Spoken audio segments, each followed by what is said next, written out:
ஸ்தோத்திரம். எப்போதும் நான் போயிட்டு நைட்டு வருவேன். ஆனால் அன்னைக்கு போயிட்டு ரோட்டு வர போனேன். கரெக்டாக ஒரு 10 மணி இருக்கும்.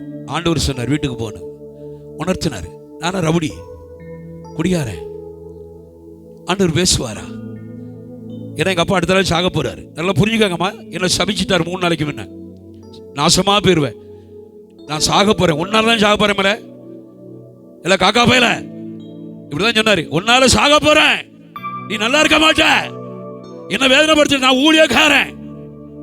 ஆமா, என்ன படுக்கையில வச்சுட்டியல, ஆமா திருந்த மாட்டேன் அப்படின்னு சொல்லி ரொம்ப என்னை நான் சொல்லிட்டு போயிட்டேன். இதெல்லாம் ஒரு கண்டுகள் இல்லை. அப்போலாம் அது தெரியாது. போயிட்டு அப்படியே 10 மணிக்கு கரெக்டாக உள்ளே போனேன். போனால் எங்கள் அண்ணன் பம்பாயில் எல்லாத்தையும் எங்கே வர சொல்லிட்டாரு. நான் சாக போகிறேன் நாளைக்கு, பிள்ளைகள்லாம் கூப்பிடுன்னு சொல்லிட்டார். ஆனால் நான் வந்து மனைவி சண்டை போட்டு அங்கே இருக்கா, பிள்ளை பெற்று 1.5 வயசு அந்த பிள்ளைக்கு. நான் போகலை, கூப்பிட போகலை. அவள் வீட்டுக்கு வந்தால் நான் பம்பாய் பார்த்து போயிடுவேன் அப்படின்ட்டேன் எங்கள் அப்பாட்ட. அதுக்காக வேறு எவ்வளோ காதலிச்ச வச்சலாம் நினச்சிடாதாங்க, அப்படிலாம் ஒன்றும் கிடையாது. அல்லேலூயா அல்லேலூயா. அவளை கண்டா எனக்கு வெறுப்பு.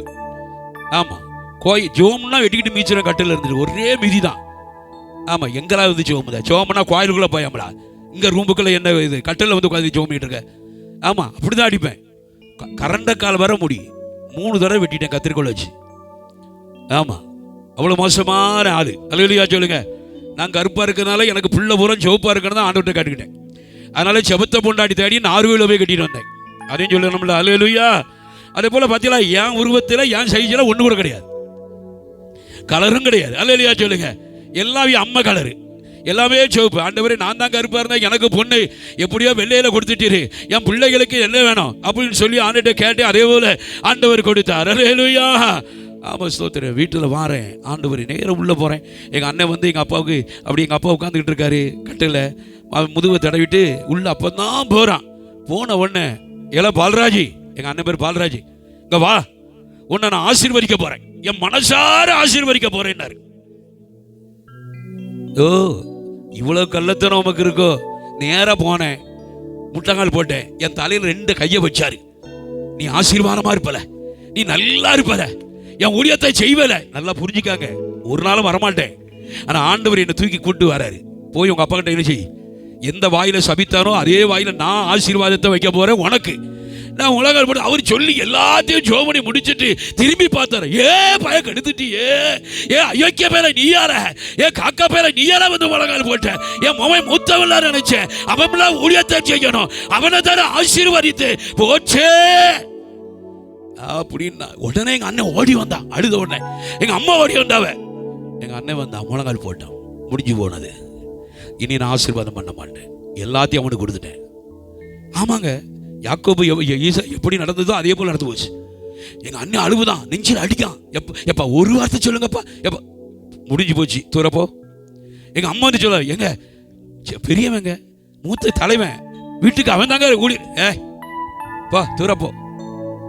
ஆண்டவர் சொன்னாரு, அவன் தான் ஆண்டவர் தீர்மானம், அவனை தான் கர்த்தர் ஊழியான காரணம் வைக்க போறார். அல்லேலூயா சொல்லுங்க. அல்லேலூயா. அப்படி ஏமாத்தி வாங்குறவன். அல்லேலூயா சொல்லுங்க. அல்லேலூயா. அதற்கு ஒரு கர்த்தர் என்னை தேடி அடக்கம் பண்ணிட்டு 3 நாள் அடக்கம் பண்ணி போது கர்த்தர் என்னை பேசினார். ஆண்டவர் இறங்கி 3 மணி காலையில் ஆண்டவர் வந்தார். ஒரு சேர்ல உட்காந்து, அன்னைக்கு தான் என் வாழ்க்கையில் அழுதுருக்கேன், கண்ணீர் விட்டு இருக்கிறேன். எங்கள் அப்பா செத்தவர், நான் என்ன செய்ய போகிறேன். ஆண்டவர் என் மனைவி போய் கூட்டிகிட்டு வர சொன்னாங்க, மன்னிப்பு கேட்டு. அவங்க வீட்டில் 14 பேர், பெரிய குடும்பம். ஆமாம், ஸ்தோத்திரம். அவங்கெல்லாம் வந்து மடி விட்டு வந்து அழுதுட்டு அடக்கம் பண்ணிட்டு வந்து ஒரு கர்த்தர் பேசினார், இனி இந்த ஊழியத்தை நீ செய்வாய். அல்லேலூயா சொல்லுங்க. ஆண்டவரே, படிக்காத முட்டா ஆனாவுக்கு அச்சாரம் தெரியாது, பைபிளோதிக்கே தெரியாது ஐயா. என் கையெழுத்து, என் பேர் என்ன பேரு? ஆசிர். எத்தனை எழுத்து? 3 எழுத்து. கல்யாணத்துக்கு 3 மாதம் படித்தேன். அல்லேலூயா. சிரிக்க சொல்லலை, உண்மைக்கு என் வாழ்க்கையில்.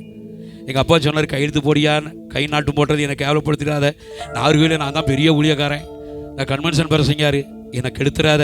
அக்கா மாலு சொல்லி கொடுப்பாரு, கையை பிடிச்சி சி 3 எழுத்து. நான் இதுக்கு பட்ட பாடு 3 மாசமா. எங்கள் அக்கா மாறிட்டு அல்லேலூயா சொல்லுங்க. அல்லேலூயா. ஆனால் ஆண்டவர் சொன்னார், எனக்கு ஒன்றுமே இல்லை என்னது, நான் உன்னோடு இருக்கிறேன். ஆமே, அல்லேலூயா சொல்லுங்க. ஆமாம், நான் போய் சொல்ல நினைக்காதங்க, வேணா வந்து கேளுங்க. ஆமாம்.